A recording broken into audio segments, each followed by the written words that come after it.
और very good morning सभी मित्रों को बहुत बहुत मेरा सुप्रभात कहता हूँ। आप इसलिए तो मॉर्निंग नहीं है लेकिन तब भी अपनी कहता हूँ। और जैसा आप जानते हैं, आपसे बात करने की इच्छा होती है पढ़ाने का। जैसे मैंने आपसे पहले ही कहा था कि जब क्लास 10th में था तभी से पढ़ाता था, तो पढ़ाने की एक हैबिट है और पढ़ा के बहुत सुख मिलता है। शायद शायद और कोई जॉब करता है तो इतना सुख नहीं मिलता जो पढ़ाने के बाद मिलता है। तो इसी कारण से तो मैं सब पढ़ाता हूँ। इलेक्ट्रिसिटी एंड मैग्नेटिज्म में नेक्स्ट चैप्टर नेक्स्ट चीज़ पढ़ाऊंगा, और मैथमेटिक्स की पढ़ा सकता हूँ। लेकिन अभी जो इम्पोर्टेंट काम, वो इम्पोर्टेंट चीज़ है, उसकी बात करते हैं। और मैंने समझा कि इसको बोलना बहुत ही आवश्यक है, और इसीलिए मैं आज ये इस टॉपिक को बता रहा हूँ, और बताने के रास्ते पे हूँ, ये कहना चाहूँगा। ठीक है, तो ये आज का जो इशू है वो है फ्रेंड्स, फ्रेंड्स वो है बहुत ही इंपॉर्टेंट इशू है। हमारे नेबर है, हमारा हिस्टोरिकल नेबर है। मैं आपको छोटा एग्जांपल दे चुका हूँ, बताता हूँ लेकिन छोटा एग्जांपल कि भारत, जिसको अखंड भारत कहते हैं, ब्रिटिश इंडिया, ब्रिटिश पैरामाउंसी कहते थे, इसका पहले कैपिटल कलकत्ता था। कलकत्ता जहाँ ईडन गार्डन है, फिर फोर्ट विलियम है, जहाँ पर कलकत्ता से दिल्ली ट्रांसफर किया गया 1911 में। ठीक है, 90 उसमें। तो उस समय जो है पूरा Afghanistan, north west frontier province यानी कि आज का पेशावर, लाहौर, कराची, पूरा नेपाल, भूटान, और ये तिब्बत, तो एक बफर था, श्रीलंका, म्यांमार, ये पूरा अखंड भारत था, जिसको कि अखंड भारत कहते हैं। ठीक है, 1876 में डोरेंट लाइन से अफगानिस्तान अलग हुआ। फिर सर 1937 में म्यांमार अलग हुआ। श्रीलंका, भूटान और सिक्किम उस समय का, और ये आपका नेपाल, ये भी अलग हो गए। तो ऐसे भारत बचा, और फिर कश्मीर पे जब हमला हुआ तो इंडिया की फौज भी थी, यूएन आई। फिर शिमला एग्रीमेंट के बाद उतना जो कश्मीर था, जो पीओके कहते हैं, वो भी line of control Indira Gandhi और भुट्टो ने उसको बना दिया। ठीक है, ये यानी कि अफगानिस्तान जो था, और अगर आप कांधार को देखें, बाहमियान को देखें, बुद्धिज्म का बहुत बड़ा केंद्र था, तो इंडिया का ही पार्ट था। तो आज अफगानिस्तान से रिलेटेड कोई एक बात कहेंगे, उसको कहते हैं तालिबान। ठीक है, तो आज तालिबान क्या है, तालिबान का अर्थ क्या है, और का का तालिबान का मकसद क्या है, ये समझाना बहुत ज़रूरी है। और इसका इसका एम, क्योंकि देखो मैंने आपसे पहले कहा था एक दिन कि अगर आपको इंडिया पाकिस्तान को समझना है, तो जिन्ना साहब ने एक बार कहा था कि अल बरूनी की एक किताब है। अल बरूनी बहुत बड़े मुस्लिम स्कॉलर थे, वो शायद वो आए थे इंडिया, तो उन्होंने एक बुक लिखी है हिंदुस्तान के बारे में। और तब से अल बरूनी जी बहुत पढ़े लिखे इंसान थे। जिन्ना साहब ने कहा था 800 ईयर्स से हम दोनों दो नेशंस हैं, तो ये हम एक साथ नहीं रह सकते। फिर आपका अगर, जैसे मैंने इंडियन पुलिस एक्ट बताया, इंडियन सिविल सर्विस बताया, इंडियन इनकम टैक्स डिपार्टमेंट बताया, जो मेन तो ये सब की जो शुरुआत है, फ्रेम है, ये ब्रिटिश इंडिया के वक्त रखा गया, या ब्रिटिश इंडिया के समय रखा गया। ठीक है, तो इससे इससे बना, तो अफगानिस्तान जो है उसको डूरंड लाइन के द्वारा अलग किया गया। एक्चुअली अगर पाकिस्तान का जो पंजाब है वो खत्म हो जाता है अटक में, अटक से लेकर जो डूरंड लाइन एरिया, उसको नॉर्थ वेस्ट फ्रंटियर प्रोविंस कहते हैं। इसका नाम बहुत इंपॉर्टेंट है इसलिए कि पेशावर वहाँ पर है, और वो दोनों ऐसी जगह थी, मैं आपको समझाता हूँ। जब 1946 में इलेक्शन हुए, तो मुस्लिम जो सीट्स थे, क्योंकि पेशावर नॉर्थ वेस्ट फ्रंटियर में 92% मुसलमान थे, तो जिन्ना के पॉकेट में था, लेकिन वहाँ मुस्लिम लीग हार गई और बादशाह खान जीत गए। ठीक है, और आज का जो पंजाब था, वहाँ कांग्रेस, अकाली दल और मुस्लिम लीग के बीच में बहुत भी बड़ा कंपटीशन था, लेकिन मुस्लिम लीग को मेजोरिटी नहीं मिली, तो कांग्रेस ने अपने अपने जो है टेक्निक से यूनियनिस्ट पार्टी को जो है वहाँ पर बैठाया लाहौर में। ठीक है, ये बताता हूँ। ठीक है, तो दोनों ही पेशावर और लाहौर में मुस्लिम लीग जीत नहीं पाई। ठीक है, मैं आपको समझाता हूँ।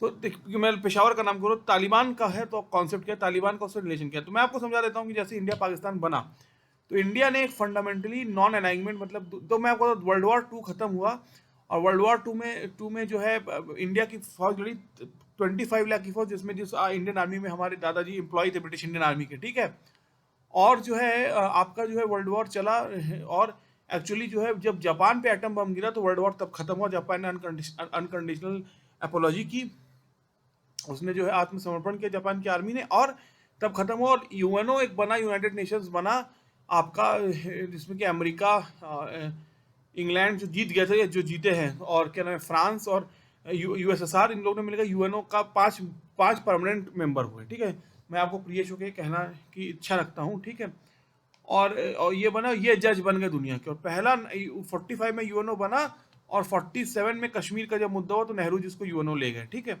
तो ठीक है, तो यूएनओ को जज बनाया। ठीक है, लेकिन चलिए अब तो सब बात है, अब तालिबान की बात आती है। तो क्या हुआ मैं आपको बताता हूँ। तो जो ब्रिटिश इंडिया में था, जैसे आपको बोला, अफगानिस्तान 1876 में इंडिया से अलग हुआ।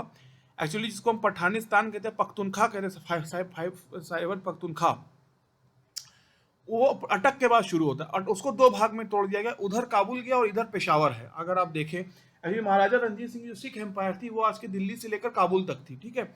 और ये मैं आपको बताना चाहता हूँ, ठीक है। तो इसी तरीके से हुआ। तो एक क्या हुआ कि रशिया जो बना सोवियत यूनियन, जिसको यूएसएसआर कहते थे, एक्चुअली यूएसएसआर बहुत इंपॉर्टेंट दो कारण के।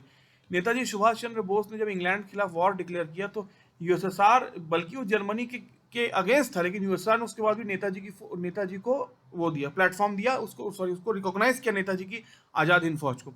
और जब इंदिरा गांधी की फौज घुसी बांग्लादेश में, क्योंकि आप जानते हैं India Pakistan red Cliff line से सेपरेटेड थे, और कश्मीर एक डिस्प्यूट था, और यूएन सीजफायर लाइन को पाकिस्तान ने कहीं माना नहीं, तो इसीलिए जो है इंडिया दो बार पाकिस्तान में घुसी है। एक बार, पहली बार 65 में लाहौर तक ही, दूसरी बार बांग्लादेश में घुसी उस समय। तो ये एक इंटरनेशनल वायलेशन था। तब अमेरिका ने और दुनिया ने कहा ये इंटरनेशनल वायलेशन है, तो उन्होंने अपना 7th फ्लीट भेज दिया बे ऑफ बंगाल में। तब रशिया ने भी अपना भेजा, रशिया ने वीटो कर दिया था, तब जाके इंदिरा गांधी की फौज घुसी थी आपके उसमें, ठीक है। चलिए, बाबू सुना होगा तो मैंने ये आप सबको बताया। लेकिन बात होती है रशिया की बात, तो तालिबान कैसे हुआ? तो एक्चुअली क्या हुआ कि 1980 का ओलंपिक्स भी इसमें बहुत प्ले करता है। इंडिया ने 8 गोल्ड मेडल जीते ओलंपिक में। 1980 में आखिरी गोल्ड मेडल जीता, जो किस्मत वाला गोल्ड मेडल था। उसमें पाकिस्तान, जर्मनी, इंग्लैंड और सारे बड़े बड़े टीमें हट गए, तो इंडिया और स्पेन ही दो टीम थी जिसने मेनली किया, और इंडिया ने स्पेन को हरा के गोल्ड मेडल जीता था आखिरी में, ठीक है। मैं ये कहना चाहता हूँ, ठीक है, 80 में, ठीक है। और उसमें जो है पूरी तरह से इन ब्लॉक ने बॉयकॉट किया। क्यों? कि रशिया की जो आर्मी थी, जो कि आपका जहाँ टाशकंद था, जहाँ शास्त्री जी गए थे, उस आर्मी ने अफगानिस्तान में घुस गई। और जैसे ही रशिया ऐसा हुआ तो अमेरिका ने कहा ये इंटरनेशनल वायलेशन है, अमेरिका ने कहा इट इज इंटरनेशनल वायलेशन। तो तब जो है अमेरिका ने कहा हम जाएंगे नहीं रशिया ओलंपिक खेलने। और तब जो है उन्होंने कहा अफगानिस्तान पे अटैक हुआ तो हम अफगानिस्तान को डिफेंड करना है सबकी, क्योंकि वो आप जैसे इंडिया की फौज या पाकिस्तान की फौज या कोई भी देश की फौज किसी में घुस नहीं सकती विदाउट वॉर। तो तब इन लोगों ने क्या, तब 3 कंपोनेंट बने। पाकिस्तान से जो आपका बॉर्डर डूरेंट लाइन, ठीक है, जो लगता है आपका, देखिएगा, पाकिस्तान, अफगानिस्तान, पेशावर, लाहौर पेशावर है, उसके बाद है आपका काबुल आता है अफगानिस्तान में, ठीक है। तो पाकिस्तान बना इस मुजाहिदीन का एक सेंटर, ठीक है, जो ये कहते हैं टेरर मशीनरी का सेंटर बना पाकिस्तान।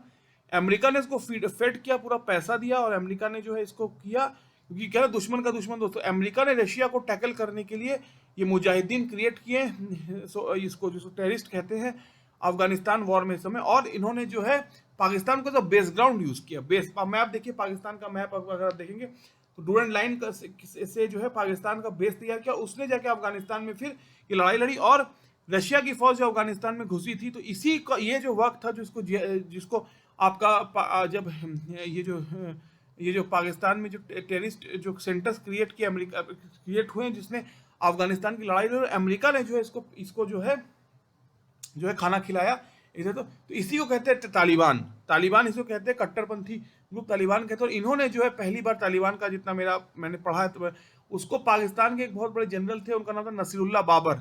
इन्होंने तालिबान का जो है जो बेसिस रखा, जितना मैंने स्टडी किया है। और तब जो है एक्चुअली 1989 के आसपास आके रशिया की फौज जो है वो अफगानिस्तान, 1980 में ये ओलंपिक हुआ, और 1984 में रशिया ने जवाब दिया इसका। 1984 में जो है रशिया की टीम नहीं गई अमेरिका में खेलने। रशियन जो ब्लॉक था, रशिया थी, सोवियत यूनियन कहते थे उसको, वो अमेरिका नहीं खेलने गई। और फिर 1984 में ये 2 ओलंपिक, एक 80s के ओलंपिक में अमेरिका ब्लॉक नहीं रशिया में, जिसमें हॉकी में भारत को गोल्ड मिला। और 84 में पूरी जो रशिया का ग्रुप था अमेरिका ने, क्योंकि इंडिया, आपको जाते नेहरू जी ने नॉन अलाइनमेंट मतलब हम किसी ग्रुप के साथ नहीं जुड़ेंगे, हम दोनों से अच्छे संबंध रखेंगे अपने डेवलपमेंट के लिए। तो इंडिया ने इसलिए 80 भी खेला, 84 भी खेला। मैं आपको समझाता हूँ। तो इंडिया का हर समय जो फंडामेंट, अभी जो हमारे जो फॉरेन एम्बेसडर जयशंकर जी, उन्होंने कहा यूरोप में, it is Europe's wrong idea that the world problems are not Europe's problem but Europe's problems are world problem. तो इंडिया का एक मोटा मोटी कहना है, हम शांति अहिंसा की बात करेंगे, लेकिन हम किसी एक ग्रुप में पिछलग्गू बन के नहीं रहेंगे, ठीक है ये। लेकिन पाकिस्तान वो बेस, आप मैप देखिए, जो डूरेंट लाइन के बगल में जो पाकिस्तान है आपका, जो पेशावर है, और ये पूरा जो नॉर्थ वेस्ट फ्रंटियर प्रोविंस है, वो बना जो है आपका टेरर मैग्नीट्यूड का एरिया, और ये टेरर बैकबोन बना। और वहां से लॉन्च हुए सब आतंकवादी अफगानिस्तान में, जिसको मुजाहिदीन कहते थे, ठीक है।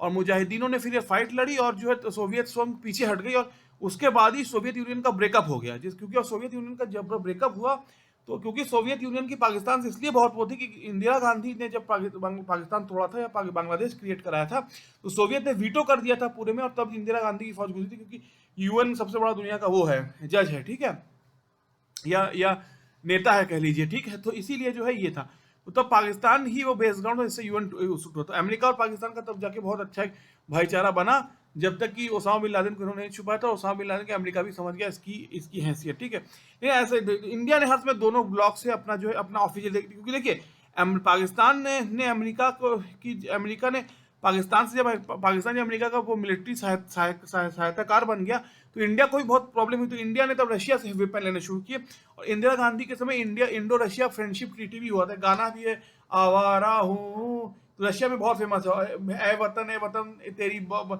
ए वतन तेरी मर्जी से हम तेरी राहों में जहाँ तक लुटा जाएंगे।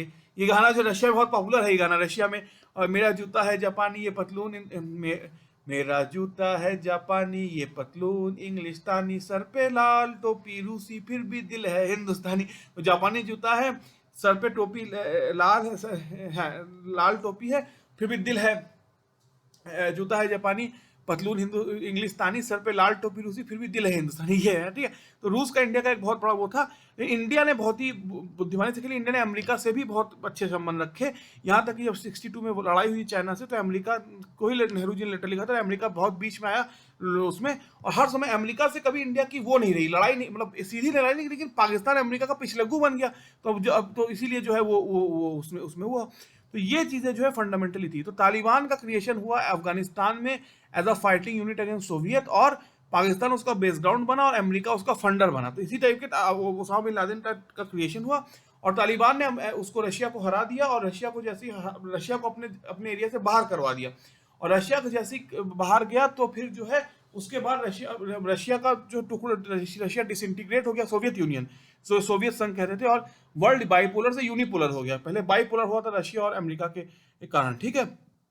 एक कह सकते कम्युनिस्ट रशिया और कैपिटलिस्ट वो यूनाइटेड स्टेट्स, कम्युनिस्ट रशिया और कैपिटलिस्ट अमेरिका, या साम्यवादी रशिया और साम्राज्यवादी अमेरिका। मतलब कम्युनिस्ट का मतलब, या कम्युनिस्ट का मतलब हुआ कि पूरे जो रिसोर्सेज पे सबका इक्वल राइट है। और कैपिटलिस्ट का मतलब है जैसे आपका आईपीएल होता है, ये या जो बेंगलोर में या पुणे में या गुड़गांव में जो सारी आईटी कंपनी है, ये मतलब कि आपका जो फ्री मार्केट कह लीजिए इसको। और और जहाँ गवर्नमेंट का सब पे कंट्रोल है, जैसे समझ लीजिए आप बहुत अच्छे भी डॉक्टर हो, तब भी आपकी सैलरी 1 लाख है, आप कुछ बिना पढ़ के नौकरी को, लेकिन एक प्राइवेट डॉक्टर अच्छा तो 50 लाख भी कमा सकता है, नहीं कुछ करता, एबिलिटी है तो एबिलिटी पे। तो ये मैं आपको बताता हूँ, एक साम्यवादी रशिया था, एक सोवियत यूनियन था, कम्युनिस्ट जो है कैपिटलिस्ट आपका ये था, ठीक है। आपको बताता हूँ, ठीक है। तो इसी के कारण कैपिटलिस्ट अमेरिका और कम्युनिस्ट रशिया, ठीक है। ये तो इसी के कारण जो है ये हुआ, ठीक है। तो तालिबान क्रिएशन हुआ, बाद में इन्हीं टेररिस्टों को कश्मीर में पुश किया गया। ये चलिए ये और जो कश्मीरी पंडितों के साथ हुआ, वो एक बात की बात है। प्रियेश होने के नाते मैं आपको ये चीज करने का भी इच्छुक नहीं हूँ।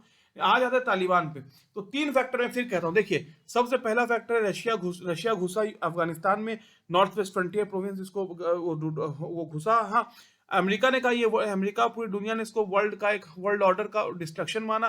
तब पाकिस्तान ने मुजाहिदीन बनाए, और मुजाहिदीन बनाने के बाद नसीरुल्लाह बाबर मेन एक क्रिएटर थे तालिबान के पीछे, तालिबान का जो उद्गम हुआ उसमें, और उसका जो ग्रोथ हुआ उसमें। और फिर जो है अमेरिका ने सब हथियार और ये झोंके, और इससे एक टेररिस्ट ऑर्गेनाइजेशन, एक रिलीजियस टेररिस्ट ऑर्गेनाइजेशन का क्रिएशन हुआ, और पाकिस्तान का नॉर्थ वेस्ट फ्रंटियर प्रोविंस इसका एक बैकग्राउंड बना, ठीक है।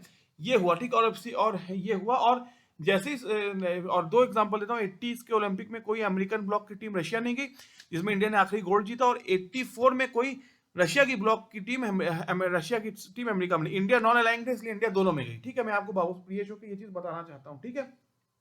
चलिए अब इसको रखते हैं, अब दूसरे पॉइंट पे आते हैं। तो जो है पाकिस्तान ने इसको किया, और ये हुआ, ठीक है। तो अब जो है तब और उसके बाद जो 91 में एक दिन सोवियत यूनियन डिसइंटीग्रेट हो गया।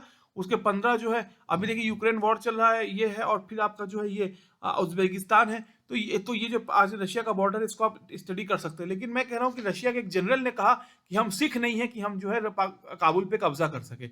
इतनी सिख फोर्स कितनी ज्यादा सिखी है, एक ऐसी महान शक्ति है सिख सिख साम्राज्य महाराजा रणजीत सिंह के, जिसने कि काबुल तक पे महाराजा रणजीत सिंह का जो काबुल की जो कहता है on the route to Kabul Maharaja Ranjit Singh का झंडा फहर गया था। इसको मैं आपसे कहना चाहता हूँ, सिख अंपायर का झंडा फहरा था, ठीक है। तो ये बाबू प्रिय शो के मैं आपसे बताने का इच्छुक हूँ। और तो फ्रेंड्स मैं रिपीट कर देता हूँ friends, today's issue was Taliban, so I repeat in a very small manner और very very concise manner. So the formation of Taliban goes to the fact that Russian force entered Afghanistan, right? This was a break of the world order or the world security. So America and all of them went against Russia. They did not went to 80 Olympic, in which India won the last gold medal during Mrs. Gandhi's time, right? Then Pakistan's northwest frontier province was made the base, and the American money and American influence was created, and jihadi and what you can say extremist Talibani elements were formed, and they were created as Taliban to fight Russian forces, and Russian forces went back, and after that Russia got broken up, right? So this was how Taliban was created, and Major General Pakistani Major Generals were the main factor who were aiding this Mujahideen as a form of Taliban, right? And this Taliban was created, and Taliban came to power, and Taliban actually pushed in Russian army back there, and India was neutral. It went to 84 in Los Angeles, it went to Moscow in 1980. So this was the way in India played its role there, right? तो यही बात है। और अभी कहता हूँ, and then Taliban was created, and after बात बता दो, Taliban then became the power in Afghanistan, but it extreme happens when क्या आप दूसरों के लिए गड्ढा खोदते हो, लेकिन उस गड्ढे में आपको एक दिन घुस जाना है, या उस गड्ढे में आप एक दिन पड़ के टूट जाओगे। तालिबान का जो सबसे बड़ा नेता था, गुंडा था, वो क्रिमिनल ओसामा बिन लादेन, उसने फिर प्लेन हमला कर दिया वर्ल्ड ट्रेड सेंटर पर, तालिबान ने वर्ल्ड ट्रेड सेंटर उड़ा दिया ओसामा बिन लादेन ने। तब अमेरिका के जॉर्ज बुश ने कहा यू आर विथ अस और you are not with us, और तब जाके इन्होंने ओसामा बिन लादेन को पकड़ा एबोटाबाद में, ये ओसामा बिन लादेन को, ठीक है। तो यही मैं आज कहना चाहता हूँ। तो इसीलिए जिस अमेरिका ने तालिबान को बना, उसी को जो है डस लिया, ठीक है, तालिबान को 9/11 जिसे कहते हैं, ओसामा बिन लादेन का जो वक्त था, ठीक है। और फिर जाके जो है बांग्लादेश ये तालिबान का फॉर्मेशन हुआ, ठीक है। इससे रशिया ब्रेक हुआ एक तरह से, लेकिन फिर उसने ओसामा बिन लादेन ने अपना रियल चेहरा दिखाया, और फिर जो उसे एबोटाबाद में पकड़ा गया। तो the thing is that Taliban was created due to the fact that Russian forces entered Afghanistan. Pakistan's northwest frontier province was made its background, and there was launched. This was made the launching pad, and then what happened that America provided the whole money and all of these background, and this Mujahideen and Taliban was created, and they pushed back Russia, and Pakistan was the mastermind.